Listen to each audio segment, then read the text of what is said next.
este espacio académico del informe de coyuntura económica. Muy buenas noches con todos. Muy buenas noches, doctor Alejandro Narváez. Adelante. Gracias. Gracias, profesora Mogollón. Gracias a los que están en la sala. Gracias. Bueno, pues vamos a empezar con este primer informe del año 2024. Quiero señalar de que esta presentación tiene como finalidad principal divulgativo, educativo. No tiene ningún interés que no sea esto. Por lo tanto, quiero señalar claramente desde el principio, no hay un interés comercial ni mucho menos. Es básicamente divulgativo y de carácter educativo. Pero por otra parte también quiero señalar que este informe es elaborado por un equipo de profesionales que tenemos el Instituto Internacional de Economía y Empresa. La información que recoge este informe está hasta el 31 de marzo de este año. Por lo tanto, es información fresca de las principales instituciones públicas y privadas, como finalmente presentaremos la bibliografía completa que se tomó en cuenta para elaborar este informe. Bueno, pues entonces empezamos con la economía mundial. A ver, ¿qué está pasando en la economía mundial? Es una preocupación, creo yo, natural de todos. Y veremos cómo está. El primer indicador que se suele mirar para un poco calibrar por dónde están yendo las cosas en la economía de un país, de una región o del mundo, es sin duda el Producto Bruto Interno. ¿Cómo se ha desarrollado a lo largo de los últimos años? Hay tres instituciones que se dedican a hacer pronósticos o proyecciones de una serie de indicadores, pero principalmente en este caso de economía. Luego proyecta para este año un crecimiento global promedio también para el ejercicio 2024 de 2,4%. Y para el año 2025 se estima que la economía peruana tendría un ligero crecimiento, o mejor dicho, un poquito mayor que el año actual, 2,7%, como lo ven aquí. Otra institución que hace pronósticos permanentemente, cada 3 meses habitualmente, es el Fondo Monetario Internacional. Imagino que todo el mundo lo conoce. Para este año 2024 se proyecta un crecimiento de 3,1%, prácticamente igual que el año 2023, y habría una ligera, digamos, mejora el año 2025. Ahí la tienen. Luego, otra institución también dedicada a esto de hacer pronósticos es la OCDE, la Organización para la Cooperación y el Desarrollo Económico. Esta institución hace sus proyecciones para distintas economías y también para la economía global. Esta entidad pronostica que este año la economía global crecería en torno a 2,9% y el año que viene sería de 3%. Fíjense ustedes que estos son datos frescos, son datos de este año, son los últimos pronósticos que hemos recogido para ver cómo es que se comportará la economía global este año y el próximo ejercicio 2025. Los datos son, aquí abajo está, en esta nota a pie de página del Banco Mundial, enero 2024, datos del Fondo Monetario Internacional, que llaman las perspectivas de economía mundial 2024, y datos de la OCDE, febrero de este año. Como pueden ver, son datos absolutamente frescos de lo que ellos creen que se comportaría la economía global en promedio este año 2024 y el año 2025. La pregunta es si este pronóstico se cumplirá, se tratará de llegar a estas cifras, pues dependerá de una serie de factores. Por un lado, estamos en un escenario de una turbulencia política, de un problema geopolítico en ascenso, y esos factores podrían influir a que estos pronósticos no se cumplan. Pero tenemos un punto de partida para ver de que la economía este año y el próximo pues va a ser más o menos similar a lo que fue el año 2023. Un segundo dato que me parece importante que ustedes conozcan es el comportamiento de las economías de países seleccionados. El crecimiento económico de 6 economías más importantes. Nos importa mucho conocer cómo va a ser la economía de Estados Unidos este año y el próximo. Nos importa mucho cómo será la economía de la eurozona, que es un digamos, un grupo de países, exactamente 20 países que tienen el euro como divisa. Nos importa igualmente el comportamiento de la economía china, Rusia, India y Brasil. Son las economías más grandes en este momento, según un reporte del propio Banco Mundial. Por lo tanto, importa mucho conocer cómo se va a mover la economía en estos países. Si usted se fija en la cifra del año 2024, tenemos aquí, Estados Unidos va a mantener su crecimiento prácticamente lo que ha sido el año pasado, de 2.5, puede pasar a 2.1, según datos de la OCDE. Incluso la propia Reserva Federal ha dicho que ese crecimiento puede ser mayor, ¿no? Podría ser incluso 2.5, 2.9%, este 2.1 que está aquí, pronosticado por la OCDE. Es el dato más fresco que hace para estas economías la OCDE, febrero 2024. Y el año que viene habría una pequeña ralentización de esa economía, crecería apenas 1.7%, pero esto dependerá en gran parte de cuál va a ser finalmente el resultado de las elecciones que se vienen. Recuerden ustedes que las elecciones en Estados Unidos se va a dar en noviembre próximo, por lo tanto, este es un elemento de capital importancia que hay que seguir de cerca, porque va a depender mucho quién gana estas elecciones y eso puede alterar tranquilamente este pronóstico para la economía de los Estados Unidos. La eurozona está pasando una situación muy difícil. Concretamente, Alemania está en recesión económica, que es el motor de la economía europea, y el grueso de las economías, Francia, incluso el país que no forma parte de la eurozona, Inglaterra, Reino Unido, también tiene un crecimiento económico muy débil, Italia. Solo España y otros países del sur tienen un incremento en digamos, en crecimiento económico relativamente bueno. Pero las grandes economías, Alemania, Italia, Francia, Bélgica, están francamente mal. Pero sobre todo Alemania, que es la economía más importante de la eurozona. Este año va a estar muy mal Alemania, 0.6% es el crecimiento de la eurozona, es el promedio de esos 20 países que forman parte de la eurozona, y la tienen. Luego China importa muchísimo. El año pasado cerró con 5.2%. Había previsto inicialmente que sería solo 5%, pero esa economía grande, esa economía pujante, logró superar esa meta de 5.2%. Y este año, según la OCDE, sería solo de 4.7%. Sin embargo, el Banco Central de China pronostica para este año 2024 un crecimiento en torno al 5%. Y no es una tasa pequeña, no es una tasa menor. Aparentemente son más optimistas los chinos que los pronósticos que hace la OCDE. El año 2025 habría un pequeño enfriamiento de la economía china y, según la OCDE, apenas crecería en 4.2%. Las señales que tiene actualmente China son buenas. De hecho, los precios han subido este primer trimestre y eso es una señal de que la economía china empieza a dinamizarse. Así que, tranquilamente, este año 2024 podría incluso superar 5% de su crecimiento económico. ¿Por qué nos importa esto? Pues simplemente porque es el país destinatario de nuestras principales exportaciones. El 75% de exportaciones de minerales de Perú van destinados a China. Por lo tanto, repito, nos importa muchísimo de cómo camina esa economía, porque va a depender de el comportamiento de la economía china, pues, las exportaciones de nuestros minerales como país. Luego Rusia, que está inmerso en una crisis geopolítica, en una guerra, y eso no está golpeando como se esperaba.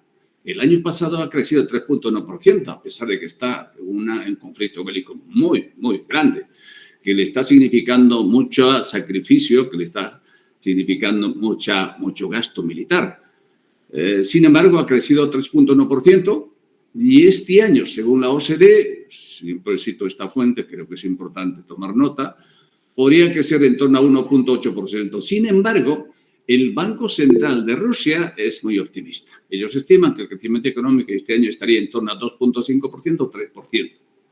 Y el año que viene, 2025, igualmente la economía china, Rusia, podría estar en torno a 2%. O sea, los pronósticos entre lo que dice el Banco Central de Rusia y la OCDE en algunos puntos discrepan. Nosotros, para uniformizar esta presentación, preferimos citar básicamente lo que dice la OCDE.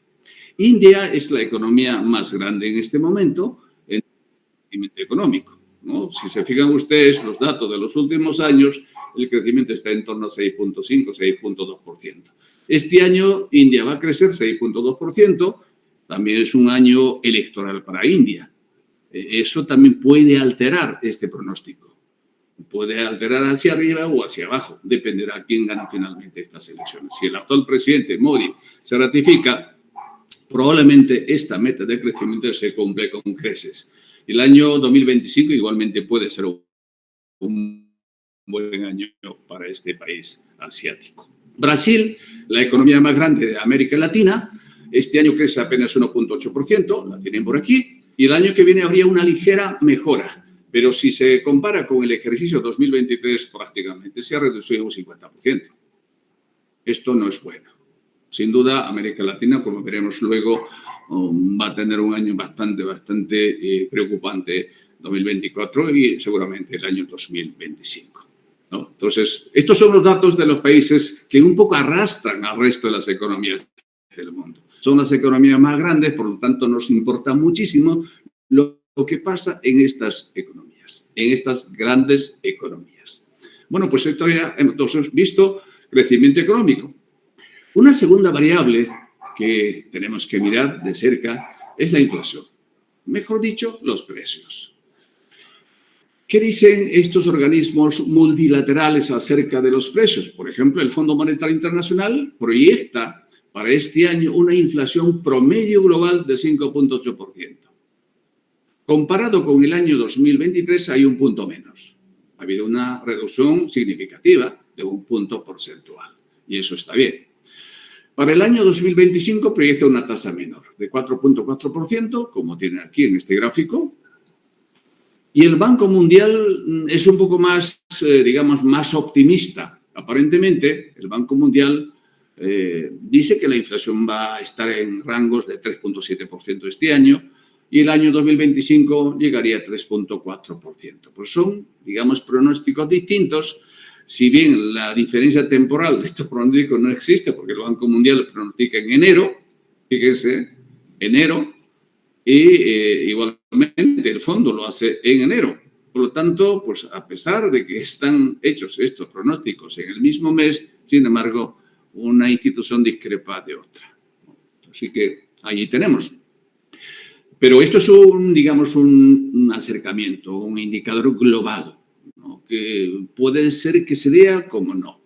Pero creo que interesa mucho más mirar por países, y tenemos en el siguiente gráfico la evolución de la tasa de inflación en las principales economías, ¿no? Como lo hicimos para el crecimiento económico, igual aquí, ¿no? Aquí ustedes pueden observar en este gráfico de líneas cómo se ha ido moviendo a lo largo de los años esos precios o los precios de bienes y servicios en estas economías, en las economías más importantes. ¿Dónde han subido más los precios durante el año 2023? Claramente ha subido en Rusia, 5.9%, luego está aquí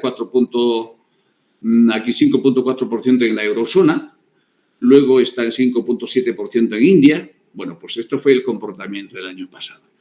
Pero ¿qué ha sucedido este año? ¿O qué va a suceder este año con los precios? Pues bueno, hay un cambio significativo, clarísimamente, ¿no? Si uno ve la tasa de inflación en Estados Unidos de 3.7 pasa a 2.2%. Y aparentemente el año que viene esa tasa de inflación estaría en ese rango meta que el propio Banco Central de Estados Unidos lo tiene definido, lo tiene establecido, lo tiene fijado. Así que el año 2025 y probablemente este año podría estar esa tasa de inflación dentro de ese rango que tiene previsto el Banco Central. Sin embargo, está siendo muy difícil, luego comentaremos por qué. La eurozona, este año 2.6% y el año que viene bajaría a 0.2%. Realmente esto es una cosa bastante rara. No sé si esto ocurrirá. En cualquier caso, las dos instituciones más importantes, el Banco Central Europeo y la Reserva Federal Americana, no están por la labor, por ejemplo, de bajar la tasa referencial que manejan estas instituciones financieras, porque hay una amenaza permanente de un rebrote de la tasa de inflación en estas economías. China, bueno, tiene una noticia importante porque China estaba en una situación de deflación. Los precios estaban cayendo e incluso era negativo. ¿Por qué? Porque no había demanda, no había consumo. Y como consecuencia de esa falta de demanda, de esa falta de consumo, pues los precios caían e incluso llegaron a una situación de deflación. Pero ya para este año se prevé que la inflación subiría 1%, lo ven aquí. El año 2023 ha sido un año atípico para China en materia de inflación.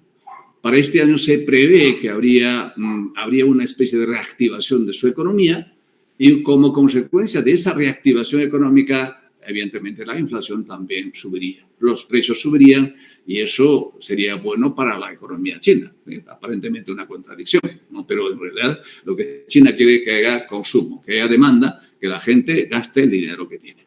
Para el año 2025 la inflación estaría en torno a 1.5%, lo tienen aquí, y estaría mejor por lo menos para la lectura que hace el Banco Central de China.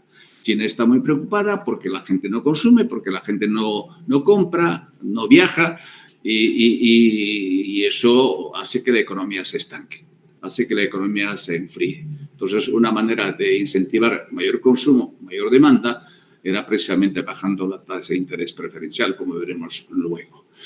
Rusia es una de las economías pujantes, a pesar, como decía antes, de enfrascado, está metido en una guerra. Pues bueno, tiene tasas de inflación altas, 7.2%, y esto no es más que una señal, un síntoma de que la economía rusa está en auge, está creciendo fuertemente. Los precios suben porque hay demanda, porque hay consumo. Y eso es así en economía. Igual el año que viene habría una inflación de 5.3%, como lo tiene aquí.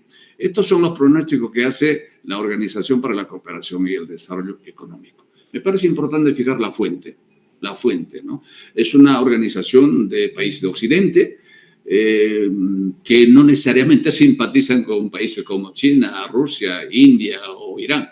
Por lo tanto, hay que también matizar un poco la lectura de estas cifras que pronostican organizaciones como la propia OCDE. India tiene una tasa de inflación de 4.9% previsto para este año. Importante tomar nota de esto. Y para el año que viene, aparentemente, bajaría un poco más esa tasa de inflación a 4.3%. Repito, va a depender mucho estas variables en India, porque este año 2024 es un año electoral. Y eso puede hacer variar, incluso bruscamente, estos pronósticos previstos para este ejercicio 2024 y para el año 2025. ¿Por qué importa mirar estas economías? Insisto, porque son las economías que arrastran al resto de las economías. Son las economías más grandes del mundo. Y en gran parte, aquellas economías en vía de desarrollo dependen de cómo se comportan estas economías. Porque el grueso de nuestras exportaciones, básicamente países del tercer mundo o países en vía de desarrollo, pues la materia prima de estos países exportan a estas grandes economías. Si estas grandes economías están teniendo buen performance, están creciendo considerablemente, sin duda nos irá bien. Nos irá bien porque dependemos de cómo marchan esas economías. Y finalmente el caso de Brasil. Brasil tiene una inflación proyectada para este año de 3.3% y para el año 2025 de 3%.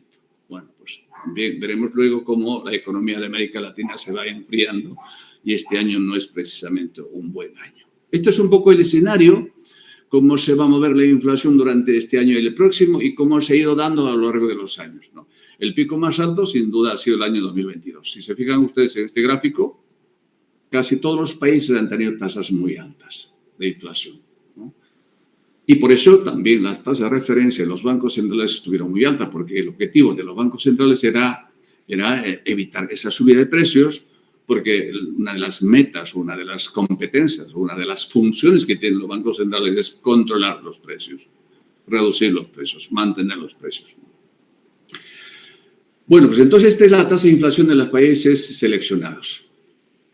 Otro dato importante que todos tenemos que seguir de cerca y muy de la mano con la tasa de inflación es la tasa de interés de política monetaria, ¿no? Eso que llamamos precio del dinero.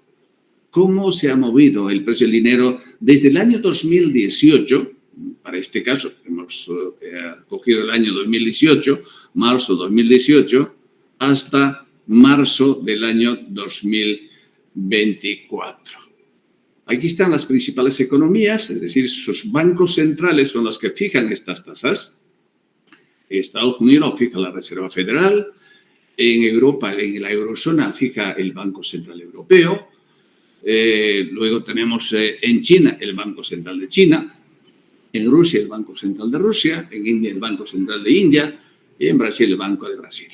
Son las grandes economías y aquí ven ustedes que la tasa referencial más alta que se está dando ahora mismo en estas economías es el de Rusia, 16% de la tasa referencial. ¿Y por qué puede estar esa tasa tan alta? Pues como hemos visto antes, la inflación estaba alta. Uno de los países con una tasa de inflación más alta era precisamente Rusia. Y decíamos que eso se debía fundamentalmente a que la economía está en auge. Era una economía muy pujante, muy dinámica. Y eso hace que los precios suban. Y cuando los precios suben, pues está la amenaza de la inflación. Y una manera de evitar que esa inflación siga creciendo, siga subiendo, lo que hacen es los bancos centrales coger esta herramienta, subir el precio del dinero, la tasa de interés. De esa manera, evitar que esa economía siga expandiéndose, siga generando más tasa de inflación y, de alguna manera, con esa herramienta de política monetaria podían frenar, podían reducir o podían bajar la inflación en esa economía. Esa es un poco la razón de por qué estas tasas son altas. Brasil tiene 10.75, últimamente ha bajado el Banco Central de Brasil. ¿Por qué? Porque la tasa de inflación ya está declinando y como consecuencia de eso la política monetaria que maneja el Banco Central de Brasil es también a la baja. Aquí la tiene. Claramente hay una tendencia decreciente. Desde marzo del año 2020 prácticamente está reduciendo, pero muy paulatinamente, muy lentamente. Luego tenemos la economía de India, 6.5%. Es una tasa razonable, se ha mantenido constante desde septiembre del año 2022 prácticamente, no ha habido mayores cambios. La tasa de referencia que está fijando actualmente la Reserva Federal de los Estados Unidos es 5.5%. Se decía que en este mes de marzo debía haberse bajado o ajustado a la baja esta tasa, sin embargo, no fue así. Se prevé que sería en abril, tampoco será en abril. Posiblemente ajuste a la baja de esta tasa sería en junio. Pero ¿por qué no hay claridad en este tema? Porque simplemente la economía de los Estados Unidos está creciendo fuertemente y la inflación sigue amenazante. Y creo que esta tónica se va a mantenerse durante todo este ejercicio 2024 y por lo tanto es poco probable que la tasa referencial en Estados Unidos baje de 5.20, desde 5.50 a, digamos, a 5.25 o a 5%. Veremos qué pasa en el resto del año y yo, viendo un poco de cerca de cómo se está manejando esto y cómo se está manejando igualmente el tema de las elecciones que se aproximan, pues es posible que esta tasa se mantenga. Es posible que la economía de Estados Unidos siga pujante. Y obviamente, por un tema político, el presidente Biden mantendrá esa economía pujante, inyectando más, digamos, más dinero al sistema, más dinero a la economía americana, y eso hará que la economía de Estados Unidos siga creciendo. Y cuando la economía siga expandiéndose, siga robusta, evidentemente la tasa de interés seguirá alta, porque hay la amenaza de una inflación fuerte. Luego tenemos la economía aquí tenemos de India, Brasil, esto es la Unión Europea, la Unión Europea, que en este caso es manejado por el Banco Central Europeo, la tasa referencial está en 4.5%. Tampoco hay señales de que esta tasa baje. A pesar de que la economía en Europa está prácticamente estancada, a pesar de que la economía, que es Alemania, está actualmente atravesando una recesión, sin embargo, a la señora, en este caso a la que dirige el Banco Central Europeo pues, no le da la gana, entre comillas, digo yo, de bajar esa tasa referencial, ¿no? La señora Cristina Lagarde dice que de momento no hay nada claro, hay que seguir manteniendo esa tasa en esos niveles de 4,5%. Y si acaso las próximas semanas o meses puede darse alguna señal de que esa tasa referencial pueda ajustarse a la baja. De lo contrario, seguirá un poco la tónica de cómo se va manejando esa tasa en Estados Unidos. Y finalmente, la tasa de China. Ya decía, bueno, pues en este caso la tasa preferencial de préstamos a un año está en 3,45%. Esta tasa se mantiene a buen tiempo. El objetivo del Banco Central de China es reactivar esa economía. Su economía que se estaba ralentizando, que se estaba enfriando, había una deflación y una manera de incentivar el consumo y la demanda era bajando el precio del dinero. Y es exactamente lo que hace economías como Rusia o economías como China, a diferencia de las economías de Occidente. Hay dos modelos, dos formas, dos maneras de gestionar la política monetaria en estos países, ¿no? En Oriente y en Occidente. Mientras que en China la tasa de interés está bajando o baja continuamente para reactivar la economía, en cambio en Europa y Estados Unidos, básicamente el año 2022-2023, la tasa de interés estuvo muy alto. Este es el escenario de las tasas de interés de política monetaria en estas principales economías. Luego, hay que ver la deuda pública. Es otro indicador importante. Estamos aquí presentando el gráfico que muestra la evolución de la deuda pública de las principales economías. Es súper interesante este gráfico. Uno se pregunta por qué los países se endeudan cada vez más. Estos son porcentajes respecto al Producto Bruto Interno de cada país. Hasta el año 2023 ya son datos históricos. Para el año 2024-2025 se ha proyectado, por ejemplo, Estados Unidos. Aquí tenemos Estados Unidos, la primera línea.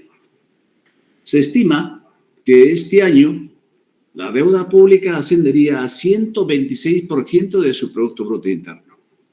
Y el año que viene llegaría esto a 130%. ¿Quién lo dice? Pues lo dice el Fondo Monetario Internacional. Aquí la tiene. Es uno de los países más endeudados del mundo. Pero el país que lidera en materia de deuda pública es Japón. Miren ustedes, una cosa espectacular. 251% de su PIB es su deuda pública. Pero ¿cuál es la diferencia entre la deuda pública de Estados Unidos y de Japón? Pues la diferencia es súper interesante. ¿En qué está fundamentalmente esta deuda? Está en dólares, obviamente. Pero gran parte de esa deuda está en manos de foráneos, de extranjeros, de los chinos y de los japoneses. O sea, los principales prestamistas de los Estados Unidos son, en primer lugar, Japón y en segundo lugar, China. Los dos países son los que han comprado más cantidad de bonos emitidos por la Reserva Federal Americana. Y eso quiere decir que esa deuda está en dólares. En cambio, la deuda de Japón básicamente es deuda local, deuda interna, y está emitido en yenes japoneses. O sea, los que han comprado los bonos que emite el Banco de Japón son básicamente inversionistas locales, los propios japoneses. Y esa deuda está materializada fundamentalmente en yenes japoneses, a diferencia de otras deudas de otros países que están principalmente en dólares. Eso también es importante tomar nota porque tiene un impacto negativo cuando el dólar sube de precio, evidentemente es más caro el servicio de la deuda. Esto en términos de dólares, ¿cuánto significa la deuda pública? Significa 34.4 billones de dólares. Eso es una cosa de locos. Una cifra realmente espectacular. La deuda pública de los Estados Unidos en términos de dólares significa 34.4 billones de dólares. Billones de dólares. Realmente una cosa de locos. Se estima que esto va a seguir creciendo. Incluso hay una proyección hasta el año 2050. Y se cree que en el año 2050 la deuda la deuda pública de los Estados Unidos podía estar en torno a 145-150% de su Producto Bruto Interno. Y el otro país endeudado, pues aquí tenemos Brasil. Brasil está con 90.3% de su Producto Bruto Interno para este año 2024. El año que viene habría 2 puntos porcentuales de incremento, lo tienen aquí. Luego está 82%, sería en este caso India, que no es tan endeudado que digamos para el tamaño de su economía. China está en 87%. El país que tiene menos deuda, en este caso, es Rusia. Miren, una de las fortalezas que tiene Rusia es que tiene la deuda pública más pequeña que el resto de las grandes economías. 21.8% de su Producto Bruto Interno es su deuda pública. Es una fortaleza importante. Luego está, evidentemente, Alemania. Alemania tiene solo 64%. Ahora, la gente comenta y dice lo siguiente. ¿Por qué está subiendo o está creciendo fuertemente la economía de los Estados Unidos? Porque ese crecimiento está siendo financiado fundamentalmente con deuda pública. Hay una inyección muy fuerte de dinero a la economía norteamericana, pero incrementando la deuda pública. Y hay quienes dicen, Alemania podría crecer más. Podría salir de esa recesión en la que está actualmente y pasar a una expansión económica importante si se endeudase más, cosa que no ha hecho hasta este momento. Insisto, Alemania tiene en este momento, 2024, una deuda pública aproximada del 64-65%. Para una gran economía, ese porcentaje es realmente muy, muy razonable, ¿no? Bueno, insisto, la mejor economía desde el punto de vista de deuda pública es Rusia, a pesar de que está, como dije antes, inmersa en una guerra. Una guerra que lleva ya casi 2 años y medio.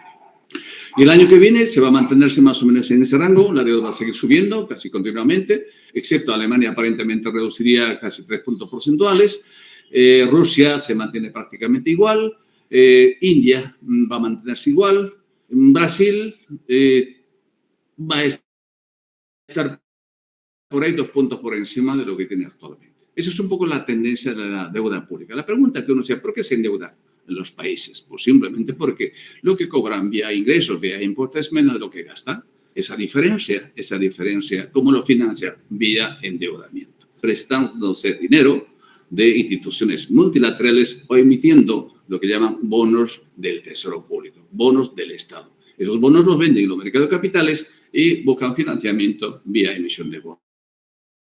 Y con eso financian ese déficit público que tienen estos países. Hablando de déficit público, que es la diferencia entre lo que el Estado cobra versus los gastos en la que incurre. Esa diferencia, aquí la tienen, de las principales economías, siempre comparando qué país tiene más déficit público y qué país tiene menos déficit público. Repito, la diferencia entre el Estado capta o recibe o que al Tesoro Público ingresa dinero vía impuestos directos, vía impuestos indirectos, y lo que el Estado gasta por distintos conceptos. Gasto corriente, gasto de capital, etcétera, etcétera, incluido servicios de la deuda. Esa diferencia es lo que se llama déficit público. ¿Y qué país tiene más déficit público? Esa brecha entre ingresos y gastos. Pues el país que tiene más déficit público en estas economías grandes lo tienen aquí. India tiene 6.44%, luego tiene Japón, 6.40%, Estados Unidos aparentemente solo tiene 3.77%, los otros países están más o menos en rango 2.5, 2.8%, y como siempre, el déficit público de Rusia está apenas en 1.36%, ¿no? China, 2.8%, y este rango se mantiene. Estados Unidos, bueno, mejor dicho, eso fue lo que se tuvo, corrijo, el año 2022. Y el año 2023 hay un incremento. Para el tema del déficit público no hay proyecciones.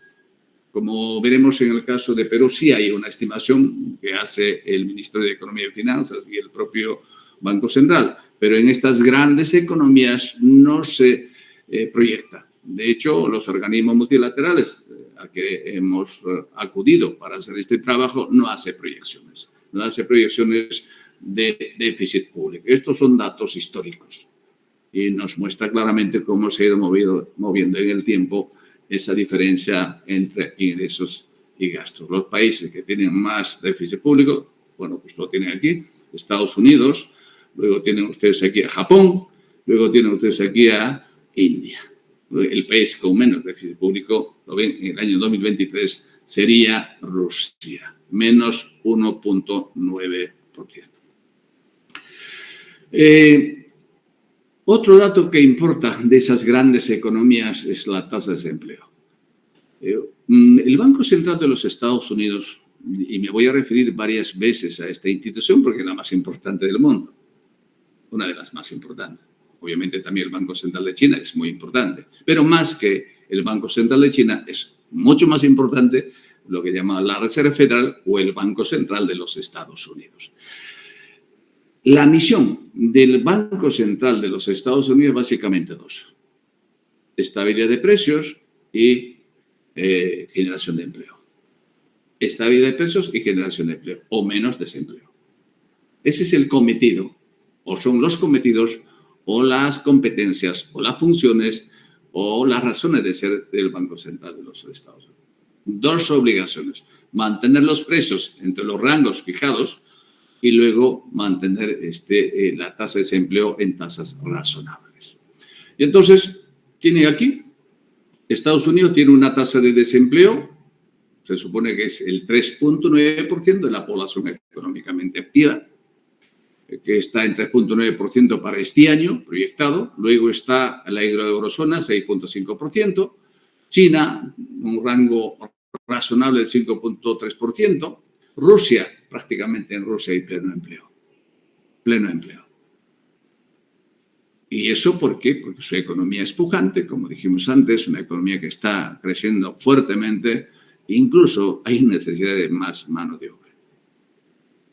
India tiene una tasa de empleo de 8% proyectado para este año y Brasil tiene una tasa proyectada de 7,8% para este ejercicio 2024. Este es el escenario. Comparado con los años anteriores, pues prácticamente se mantiene por ahí. No hay, digamos, cambios bruscos con respecto al año 2023. Está más o menos dentro de ese rango de unas décimas más, unas décimas menos. Ese es un poco lo que ofrecen las, digamos, instituciones oficiales o los institutos de estadística de cada uno de estos países. Ahora vamos a mirar lo que está pasando en América Latina, en este subcontinente desde México para abajo. Pero no es que estamos aquí, no vamos a presentar la economía de todos los países de América Latina. Simplemente hemos seleccionado algunos países, las economías más importantes, para ver por dónde irán las cosas este año y el próximo 2025. Primero, miramos el crecimiento económico, es decir, el Producto Bruto Interno. Aquí tienen ustedes 5 economías, las 5 economías más importantes. Perú, según las proyecciones del Banco Mundial. El Banco Mundial hace pronósticos para estas 5 economías en enero del año en curso, para el año 2024 y para el año 2025. Entonces, tomando como fuente de información las proyecciones del Banco Mundial, podemos decir que Perú va a tener un crecimiento de 2,5% este año, según el Banco Mundial. México 2,6%, Chile 1,8%, bastante bajo, pero pasa positivo de lo que fue el año pasado en 0,4%, en menos 0,4%. Y Colombia ligeramente mejor que el año pasado. Y, por supuesto, Argentina aparentemente estaría en positivo este año. Con respecto a las cifras de Argentina, realmente es difícil porque está cambiando tan rápidamente las cosas, sobre todo en este año. Por lo tanto, las cifras que se tienen de ese país son bastante discutibles. Y el año que viene, el año 2025, Perú crecería igual, un poquito menos, 2,3% según el Banco Mundial. México también crecería menos. Bueno, Chile se recuperaría casi un punto. Colombia pasaría a 3% y Argentina, según el Banco Mundial, estaría en 3,2%. Pero ojo, estos son pronósticos hechos en enero, pero de enero aquí a marzo, pues las cosas han cambiado. Lo que pasa es que no hay pronósticos más frescos que la que se tiene desde enero. Por eso recogemos datos oficiales, digamos, de instituciones que han hecho como el Banco Mundial. Este es el escenario. El escenario no es mejor que el año 2020, ligeramente mejor. Perú estuvo en recesión económica, ven ustedes aquí, claramente. Casi la mayoría de países. Estuvo Chile en recesión, Argentina, evidentemente, en recesión. El único país que está muy bien, México, 3.6%, y un poquito positivo, 1.2%, Colombia. El resto estuvo en parálisis, una economía estrangulada. Y el año 2024 sería algo mejor y el 2025 se mantendría más o menos en esos rangos del año 2024. Estos son los pronósticos que hace el Banco Mundial para este ejercicio y para el año 2025. ¿Se puede cumplir estas cifras? Depende.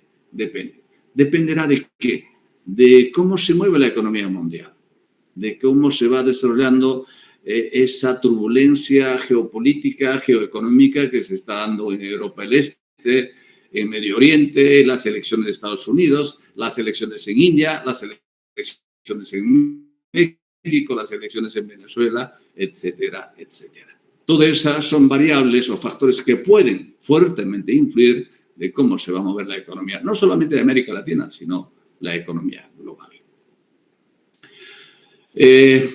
La tasa de inflación, cómo se comportarán los precios en estas economías, las 5 economías más importantes de América Latina.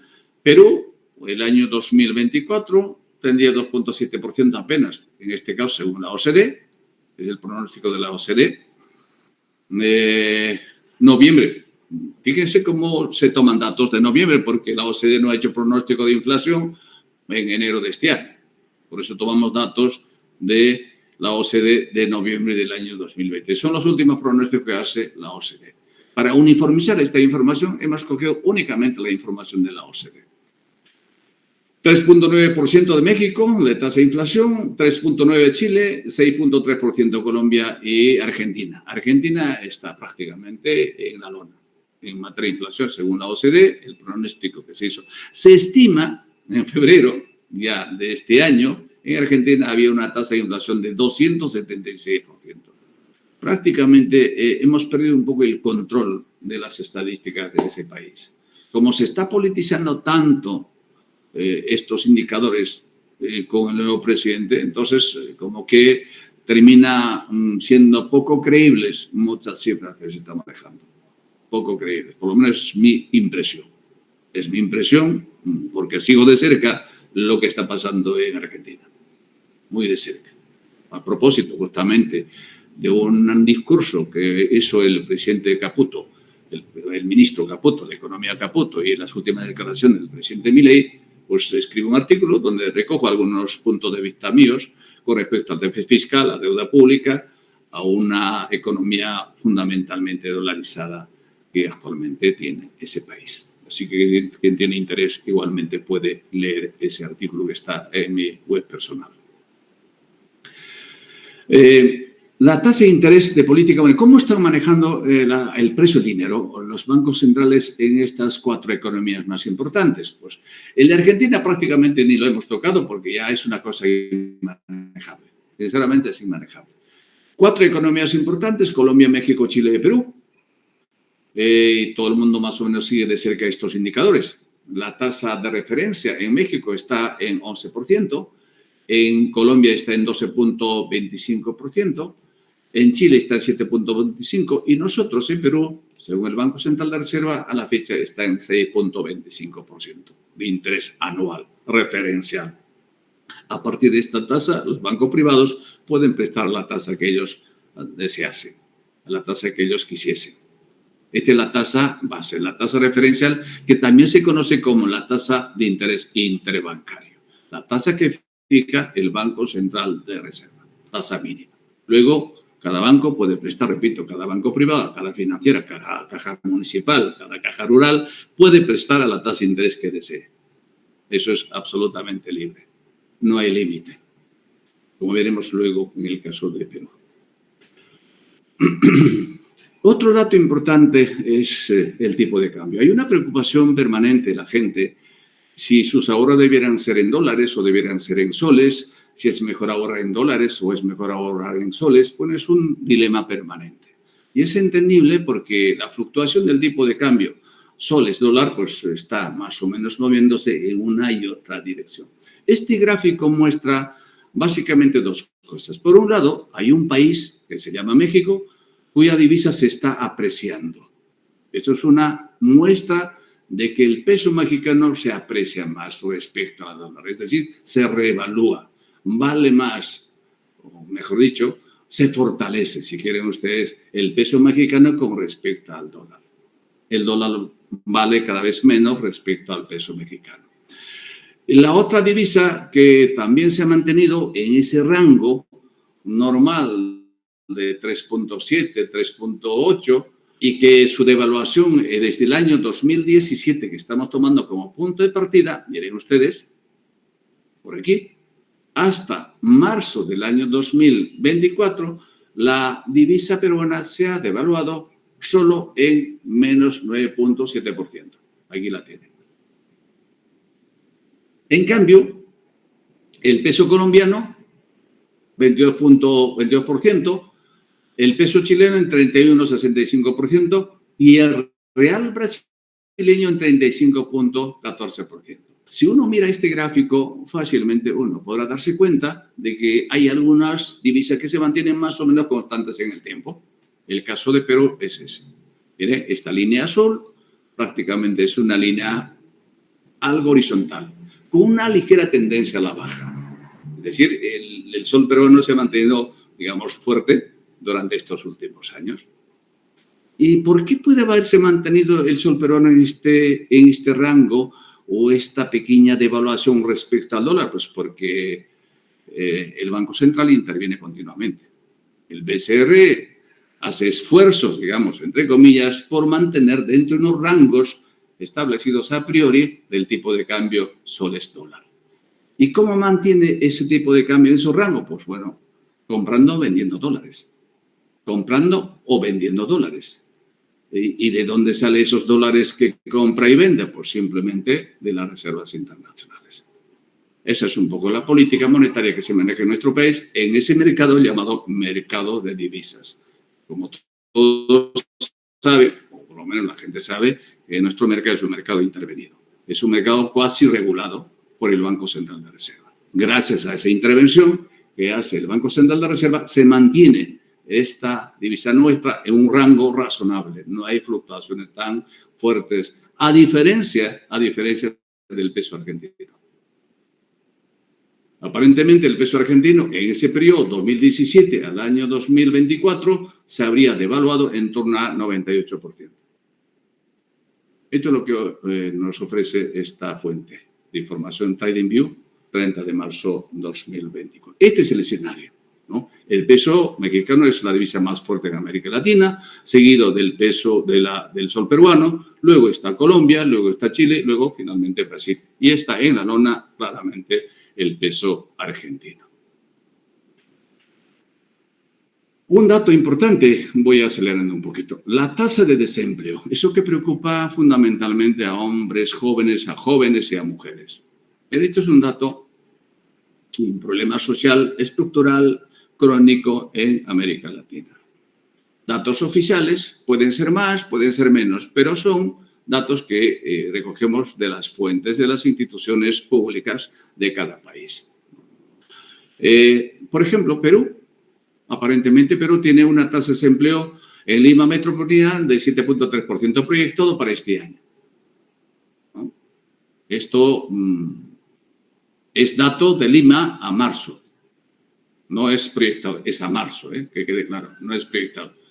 En el último reporte que hace el Instituto Nacional de Estadística e Informática dice que la tasa de desempleo en Lima metropolitana es 7.3%. No se ha proyectado cuánto sería los próximos años o al cierre de este año. México 2.5, aparentemente hay pleno empleo.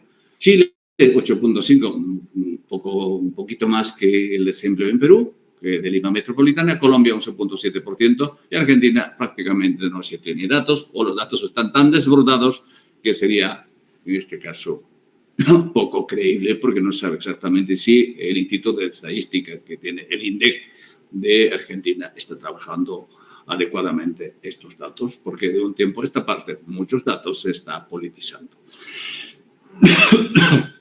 Entonces, este es un poco el comportamiento, diría yo, la evolución del desempleo en estas principales economías. Aparentemente el Perú tiene una tasa razonable, eso es en Lima Metropolitana, pues a nivel nacional esta cifra también discrepa, pero no se tiene datos frescos, en este caso, para nuestro país. La deuda pública en América Latina,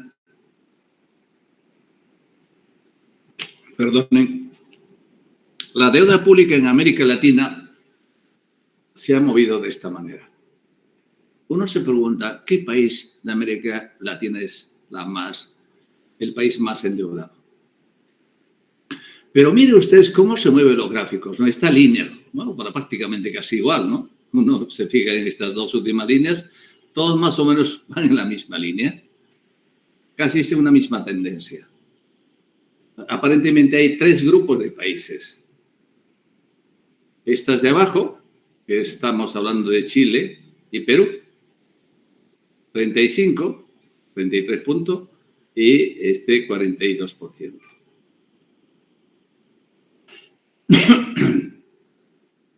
Y luego hay otro pelotón de países, que es en este caso Colombia y Argentina. Y hay otro, sí, pues Colombia y Argentina. Hay Brasil por aquí, otro grupo, estos dos y otros dos, ¿no? ¿Qué significa esto? En el caso de Perú, 34%, mejor dicho, perdone, la deuda pública en Perú representa el 34% de nuestro Producto Bruto Interno. El año que viene sería 33.5%. El país más endeudado de América Latina sería, en este caso, Brasil. 90.3% de su PIB es deuda pública. 92.4% el año que viene. Otro país bastante endeudado, digamos, un poco más, Colombia, 55.1% de su PIB representa su deuda pública. El año 2025 se va a mantenerse más o menos igual.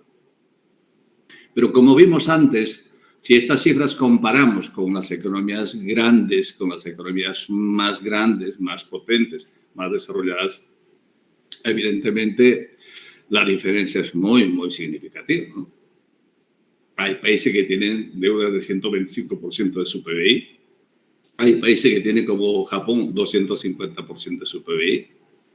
Hay países que tienen 120% de deuda pública de su PBI, mientras que Perú está en un rango de 34-35%. Y me parece razonable. Ahora, esto tiene su lado bueno y su lado malo. Depende para qué necesitamos endeudarnos. Es lo que llamamos nosotros en economía deuda productiva o deuda improductiva. Si la deuda que un país asume para servicios de la deuda o para pagar la deuda pública a su vez o para incrementar burocracias en un país, pues eso es deuda improductiva. Pero si fuese deuda para grandes obras de infraestructura básica, para mejorar el desarrollo de un país, pues eso será una deuda productiva y será seguramente bienvenido. Déficit fiscal, que es otro dato importante en línea con la deuda pública. ¿Por qué hay este déficit fiscal? Porque simplemente cobras menos y gastas más. Esa diferencia entre ingresos y gastos es lo que llamamos técnicamente déficit fiscal. ¿Qué país tiene más déficit fiscal? Pues bueno, aquí tienen este gráfico. También casi todos los países marchan casi al compás, todos más o menos en la misma dirección, ¿no? El país que tiene un comportamiento más errático es Brasil, ¿no? Esta línea azul clarito, miren cómo tiene este país, ¿no? En el año 2020, Brasil tuvo un déficit fiscal de 13%, la más alta. Perú tuvo 8.86%, luego Argentina, bueno, fue el año de la pandemia, Como tal, pues los países han tenido que gastar más de lo que ingresaban. Y hay una consecuencia lógica de la crisis. 2021, prácticamente esto se ha reducido, miren, claramente. Ya es post-pandemia. 2022 se mantiene más o menos en su rango, 2023 también. 2024, la deuda pública, mejor dicho, el déficit público en nuestro país sería apenas 1,8% y el año 2025 1,2%. Siempre será la pregunta válida. ¿Es bueno o es malo? Depende para qué. Porque otros países tienen elevados déficit público. ¿Eso es malo para esos países? Como no es una ciencia esto, pues igual tiene matices, ¿no? Igual tiene forma de explicar en qué momento sería bueno tener un déficit público en torno al 5%, 6%, 3%. ¿Es necesariamente bueno tener esto de 1,8%? Es un tema absolutamente debatible, ¿no? Pero si nos comparamos con otros países, tenemos mucho margen como país, mucho margen de aumentar un poco más el déficit público. En este caso, se supone que es gastos para algo productivo, gastos para inversiones en infraestructura, en bienes de capital, en maquinarias, en equipos. De eso se trata. La presión fiscal es otro tema de mucho debate en el subcontinente de América, ¿no? Concretamente en América Latina. Esa famosa, digamos, cuánta gente paga sus impuestos, cuánta gente no paga, cuánta evasión, cuánta ilusión tributaria. Si comparamos entre países, ¿dónde hay más cultura tributaria? Pues claramente Brasil. Brasil tiene una presión tributaria, no hay datos al año 2023-2024, son datos que se recoge en la CEPAL y la OCDE. Miren, información de la CEPAL, de la OCDE, 2023. No se tiene más datos, pero datos históricos al año 2022. Pero ya es una referencia que nos permite observar qué país tiene más presión tributaria, qué país tiene menos presión tributaria. Claramente, si comparamos con todas las economías, Perú, aquí la tienen 16,8%. Está más o menos parecido a México, 16,9%. Es un poco el escenario, ¿no? Y los países que tienen más presión tributaria está, sin duda, Brasil, está también Argentina, y eso no es más que reflejo de que hay una economía informal muy grande en aquellos países que tienen poca presión tributaria. Es una asignatura pendiente en nuestro país. Ya voy cerrando. El caso de la pobreza en América Latina. Si comparamos los 5 países, en este caso 5 países más importantes de la región, observamos que la inflación está en grados muy fuertes. Tampoco hay datos tan actuales, hasta el año 2022 apenas. La línea o la barra verde muestra la pobreza en Perú, 27,5%, en México, en Brasil, 27,7%, México, 36%, Colombia, 36%, Argentina, 39%. Bueno, ya en Argentina esta cifra se ha disparado. Hay noticias que se tiene frescas de que probablemente la pobreza en Argentina esté en torno al 60%. Datos frescos. Pero todavía no está oficialmente publicado. Y luego ya la economía peruana, rapidito, aquí no me voy a extender mucho. Las 2 instituciones que han pronosticado el crecimiento económico para nuestro país está BCR, 3% para este año, igual el próximo año. Prácticamente han hecho una especie de extrapolación de datos del año 2024 al año 2025. El Banco Mundial, que también hace su pronóstico para nuestra economía, dice que este año vamos a crecer 2,5% y el año que viene 2,3%. Este es el escenario nuestro. Un crecimiento muy raquítico, muy mediocre, que no puede este crecimiento reducir siquiera medio punto porcentual la tasa de pobreza que tenemos en el Perú. La tasa de pobreza, como veremos luego, se ha disparado. Este es el crecimiento económico. Esto es un horizonte desde el año 2018 a la fecha, ¿no? Vamos a tener casi los mismos problemas que tuvimos el año 2023-2022. Luego, la inflación, ¿cómo se va a comportar? Los precios este año y el próximo. Tenemos 3% de inflación para el año 2024, 2025 2,8%, lo dice en este caso el MEP. El Banco Central de Reserva es un poquito más optimista, 2,2%, y el año que viene 2%. Simplemente el Banco Central cree que ya al cierre de este año habremos estado dentro de ese rango meta de 3% de tasa de inflación fijada. El Banco Central habría alcanzado su objetivo de combatir la inflación. La pregunta es, ¿a qué costo? ¿A qué costo? Ese creo que es el gran tema. ¿A qué costo se reduce la inflación? Pues, y hay algo tan elemental que es importante, creo que decirlo muy brevemente. Los precios caen porque no hay demanda. Fundamentalmente por eso. No hay consumo. Las empresas no emprenden negocios. La gente no se presta dinero. No toman préstamos. La economía se restringe. La economía se enfría. La economía se estrangula cuando hay este problema.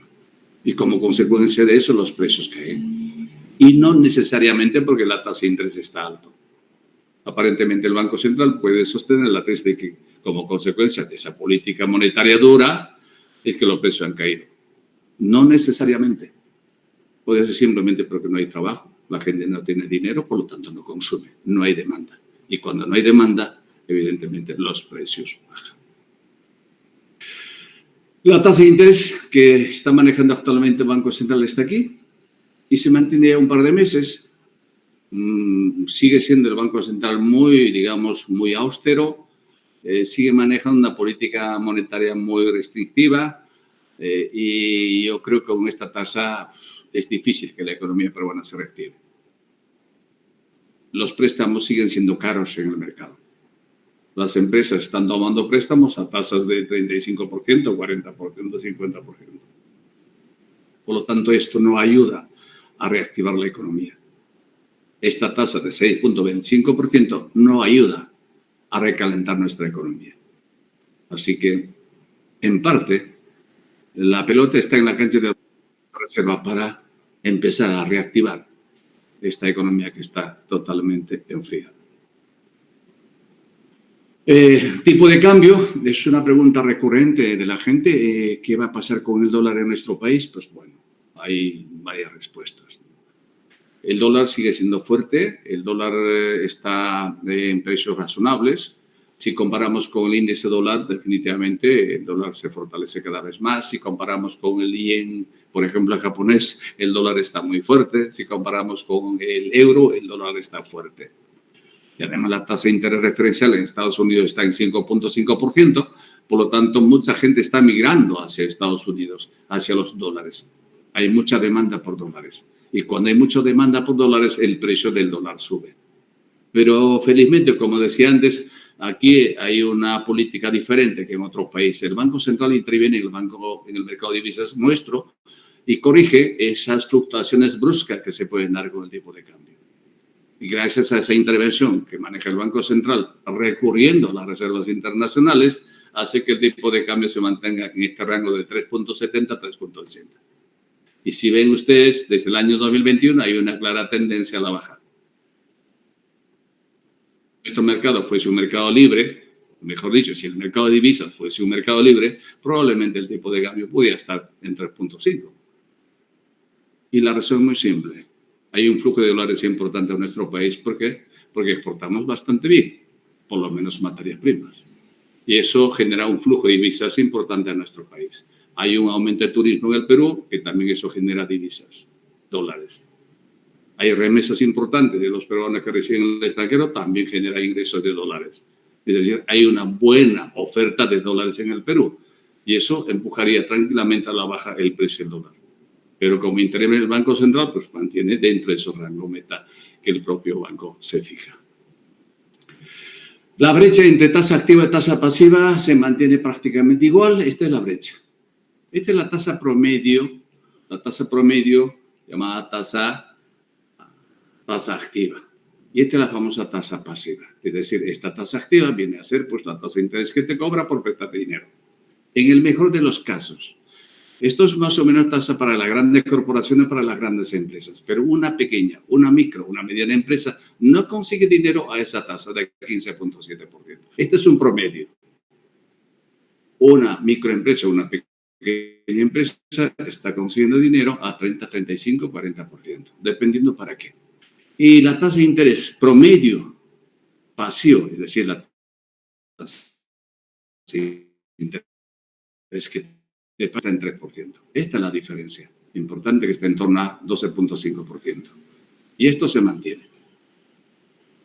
¿Y por qué esto se mantiene? Pues en parte porque hay una tasa referencial alta. Ese 6,5% o 6,25% que fija el Banco Central es la tasa referencial sobre el cual actúan los bancos privados, las financieras, las cajas, etcétera, etcétera. Bueno, y la presión fiscal no se ha alterado nada, se ha movido apenas. Miren aquí, en nuestro país. Aquí hay una serie de razones detrás que puede uno, digamos, buscar como explicación. ¿Por qué nos mantenemos con una tasa de presión tributaria o presión fiscal tan baja, la más baja de América Latina? Incluso Bolivia tiene una tasa de presión tributaria en torno a 21% de su Producto Bruto Interno. Sin embargo, en el Perú estamos en 15,5% proyectado para el año 2025. ¿Y quién hace esta proyección? Pues bueno, lo hace el MEP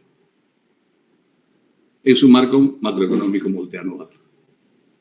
Debiera ser un poco más optimista, ¿no? Un poco más retador, ¿no? Pero eso es lo que hacen. Los funcionarios de Economía y Finanzas proyectan una tasa de presión tributaria prácticamente igual. No se han dado siquiera el trabajo de alterar un poquito estas cifras y lo han presentado 3 años igual, la presión tributaria. Miren, esto me parece poco serio, pero así es como trabajan los funcionarios de Economía y Finanzas. Este es un gráfico que muestra el déficit fiscal. Ya hemos hablado un poquito sobre esto antes. Ese déficit fiscal es la brecha entre gastos e ingresos. El Estado gasta más de lo que recibe y como consecuencia de eso se presentan estos porcentajes. ¿Y cómo se cubre estos porcentajes? Pues con más deuda, endeudamiento público. Hay que endeudarse para cubrir esta brecha. Y por eso la deuda pública sube. Esta brecha aparentemente se va reduciendo, cada vez es menos, pero también habría que hacer a costa de qué.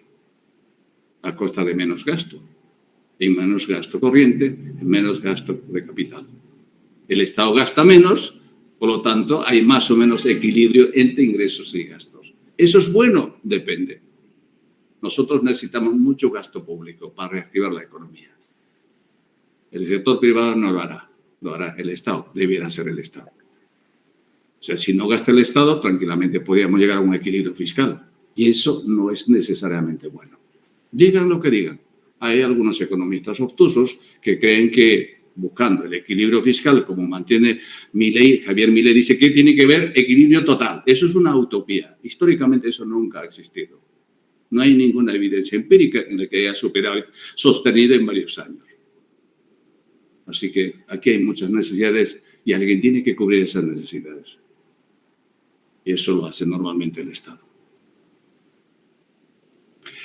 Deuda pública, bueno, en nuestro país está, ya lo hemos dicho, está en torno al 33,5%. Y ya estamos prácticamente cerrando. Esto es un poco la evolución. Esta línea amarilla muestra la tendencia de la deuda pública. El desagregado de esa deuda pública llega solamente hasta el año 2022, que son dos, deuda interna y deuda externa. Toda la externa es fundamentalmente en dólares y la interna una parte en dólares y otra parte en soles. Esta es la fotografía de nuestra deuda pública al año 2023 y el proyectado según el BCR para el año 2024 y 2025.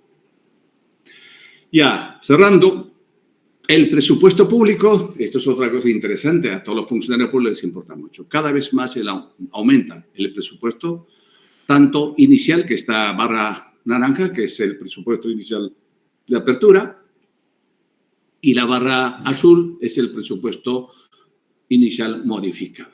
Cada año aumenta el presupuesto.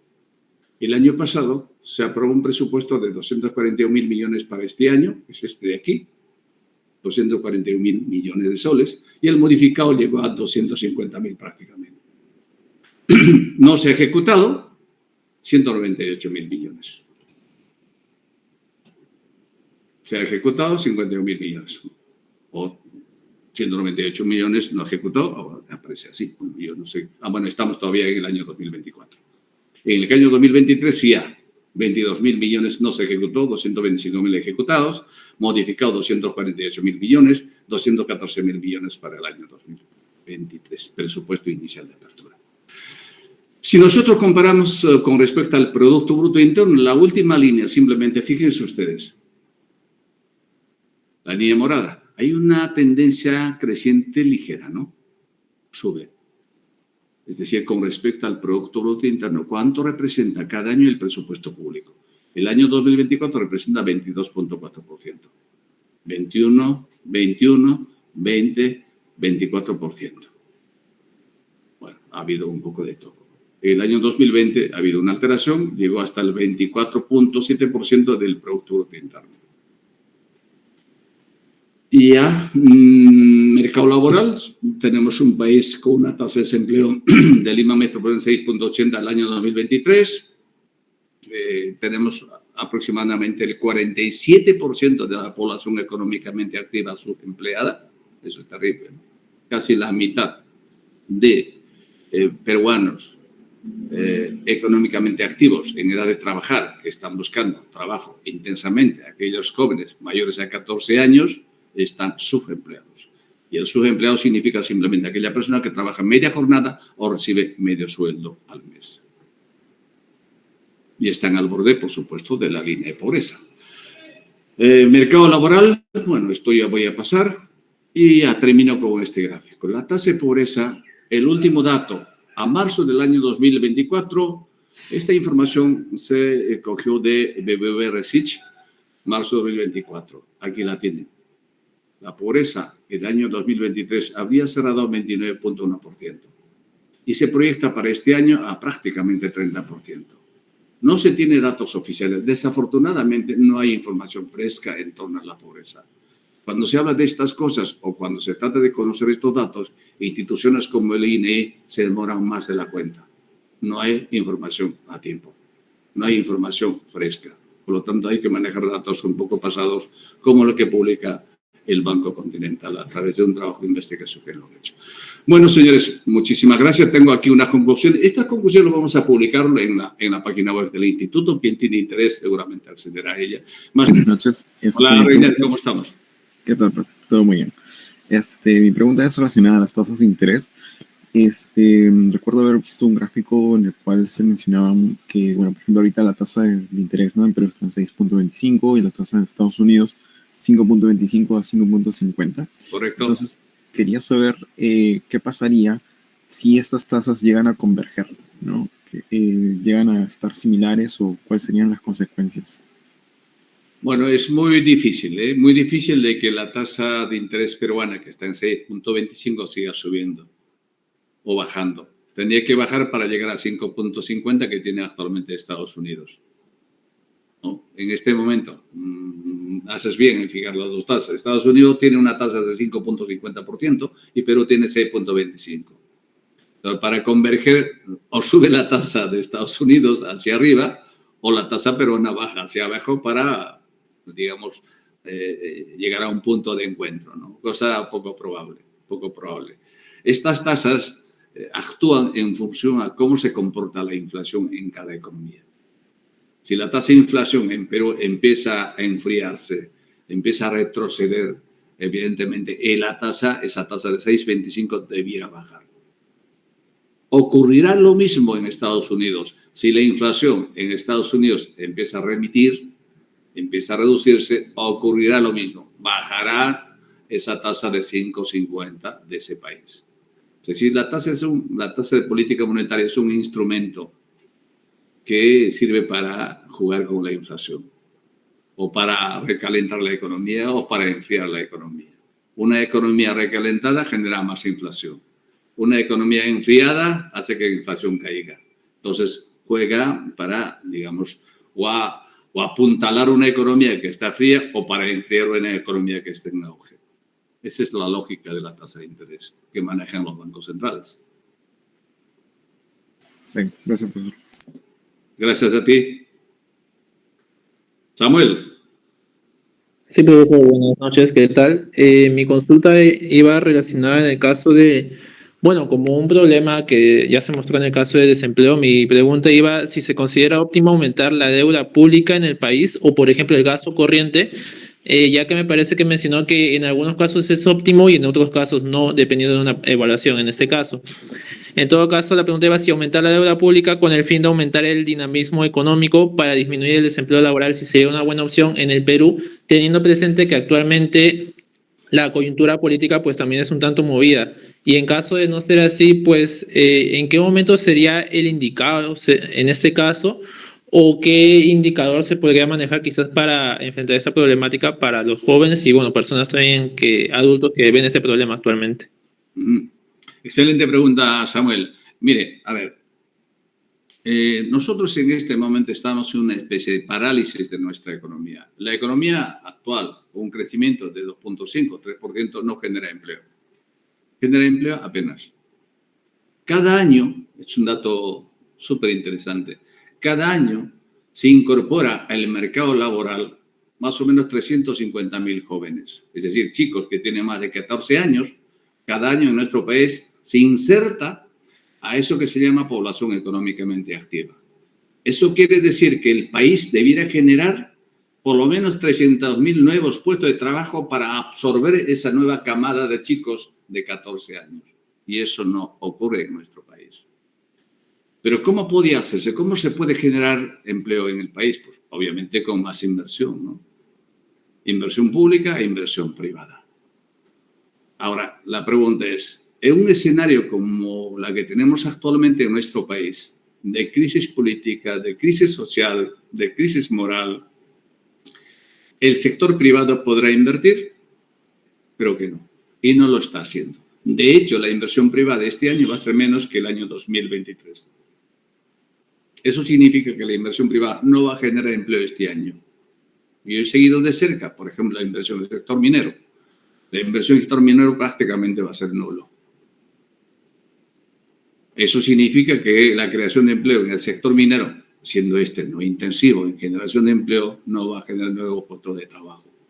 Si uno mirase los gráficos de cuánto empleo genera el sector minero, fácilmente podrá darse cuenta de que cada vez hay menos empleo en ese sector, siendo el pilar más importante de nuestra economía. Entonces, ¿quién debiera, digamos, asumir ese reto de generación de empleo? Eso no cae del cielo.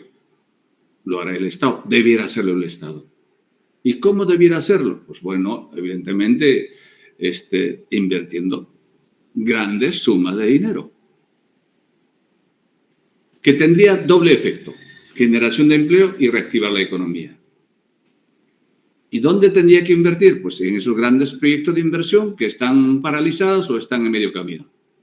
Por ejemplo, la línea 2 del metro, o una línea 3, o la carretera Junín-Lima, o el nuevo aeropuerto, o el aeropuerto de Chincheros. Hay 50.000 proyectos de inversión pública que están prácticamente en inicios o en su primera etapa.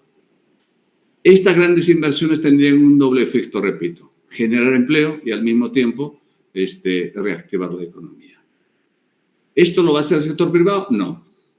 Insisto, en una economía en crisis, el sector privado no invierte. Históricamente ha sido así. Y entonces, ¿quién tiene que cubrir ese vacío? El Estado. Ahora, ¿el Estado está con voluntad política de hacer eso? Creo que no. Por lo menos en este escenario de turbulencia política, yo creo que no. Yo no creo que estén por la labor, es decir, por invertir en grandes proyectos de inversión.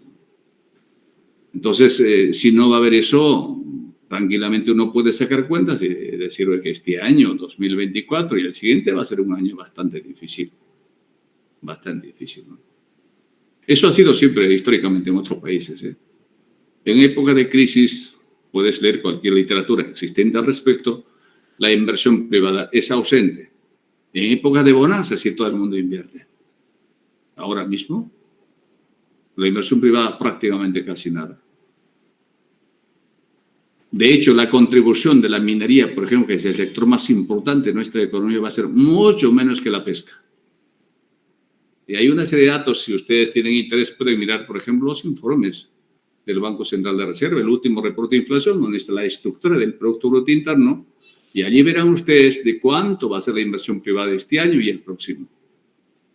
Si dan cuenta, y ahí están las cifras, este año va a haber menos inversión privada que el año 2023. Así está. Ese es el panorama en el que estamos, ¿no? Carlos Alejandro, ¿está creo José Carlos? ¿Qué tal, profe? Sí, yo de hecho dejé escrita mi pregunta en el chat, pero igual se la leo. Dice, A ver.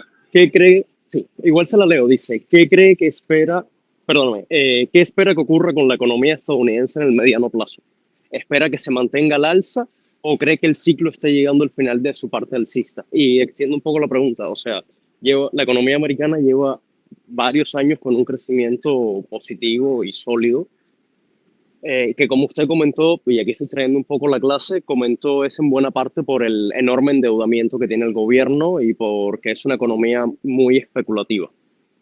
¿Cree que se esté generando una burbuja que en el mediano plazo, es decir, en los siguientes 2 a 5 años, reviente y haya una caída algo similar a lo que pasó en el 2008?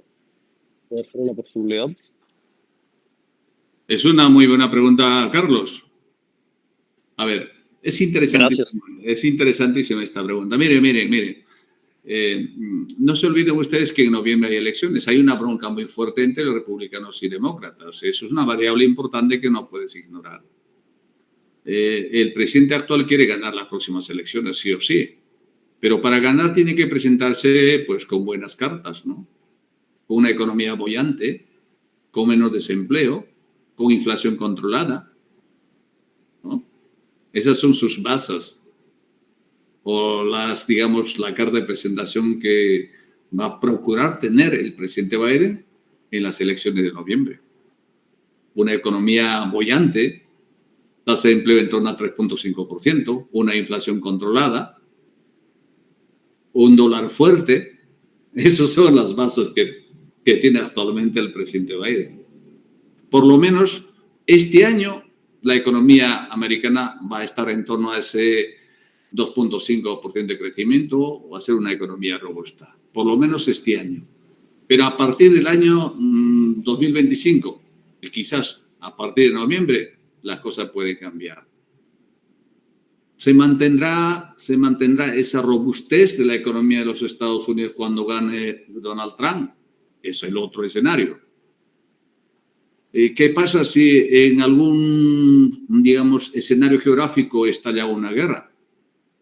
¿A quién eso beneficia? ¿A quién perjudica? Es una variable que hay que contemplarlo, ¿no? O sea, hay una amenaza latente de una posible guerra mundial y la escalada va en aumento. Es decir, no es fácil, Carlos, pronosticar lo que será el año 2025. Este año seguramente va a estar en torno a 2.5%, la economía va a estar fuerte, porque le conviene a Biden no malograr. El presidente del Banco Central va a mantenerse más o menos en ese ritmo de sostener la economía en esos rangos, en esas tasas, porque si baja o se enfría la economía, eso no le viene bien al presidente Biden, a pesar de que, peor aún, si ahora mismo en las encuestas no está tan bien parado. En las encuestas, Estados Unidos está ganando más o menos 5 puntos Donald Trump. Y si a eso le suma una mala performance en la economía de los Estados Unidos, pues mala cosa, ¿no? Y de hecho, hace poco ha declarado de que los próximos meses, no sé si actualmente ya está dando $400 a cada norteamericano para que gaste o para que ahorre. Ya eso es una manera de inyectar dinero fresco al sistema para que la economía se mantenga dinámica, activa. De que este año yo no creo que haya grandes cambios. El año que viene veremos.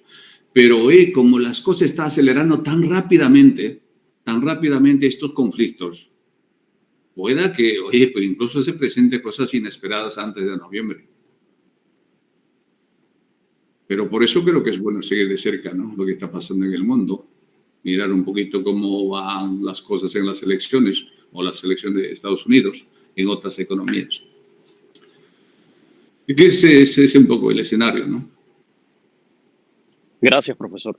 A ti, Carlos. Perfecto.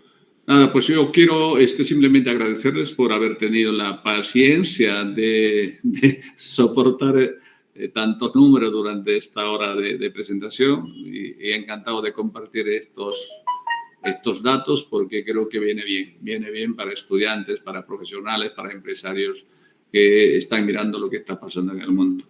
Infinitamente agradecido en nombre del equipo técnico de José Carlos, la profesora Mogollón, de quienes trabajamos en el instituto. Y esta presentación lo colgaremos en la página web del instituto, donde ustedes pueden encontrar todo el informe completo para que ustedes estén al día de la información que hoy día compartimos.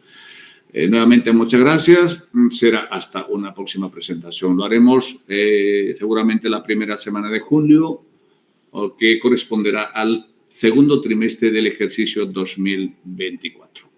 Muchas gracias. Que tengan un bonito fin de semana. Gracias, José Carlos.